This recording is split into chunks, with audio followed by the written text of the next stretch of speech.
Ieri è stata una giornata storica per il Consiglio regionale perché abbiamo approvato due mozioni importantissime. La prima riconosce il diritto della Crimea di autodeterminarsi e allora, al di là del fatto che si tratti di Crimea, di Scozia, di Catalogna o di Veneto, l'importante è stabilire che un popolo ha il diritto di scegliere il governo dal quale essere governato e il Consiglio regionale ha dato il suo consenso a questa cosa. Nella seconda mozione che ho presentato io c'è sostanzialmente una dichiarazione di sovranità del Veneto con la quale il Consiglio regionale si prende il compito di rappresentare istanze di questo tipo che vengano dal popolo veneto, ovvero nel momento in cui i veneti chiedono al Consiglio regionale di portare avanti un referendum per l'autodeterminazione e per l'indipendenza, in questo momento, abbiamo detto ieri in Consiglio, noi siamo in grado di farlo, ci siamo autodeterminati in questo senso, mi rendo conto che la cosa è importantissima, se ne devono rendere conto anche i veneti, facciamo questo comunicato per dirlo chiaramente, da ieri il Consiglio regionale del Veneto si è assunto questo compito e noi utilizzeremo questo strumento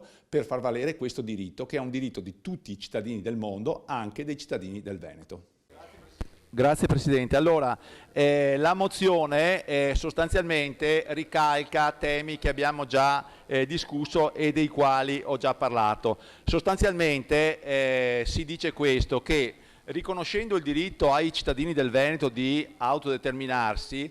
perché è un loro diritto fondamentale che deve essere riconosciuto in tutte le sedi che si occupano di questa cosa, da un lato, e dall'altro riconoscendo, come resta il nostro statuto, che il Consiglio regionale, cioè questo organo, è l'organo di rappresentanza del popolo veneto. Con questa risoluzione si vuole dire sostanzialmente che è nelle facoltà e nel pieno diritto di questa Assemblea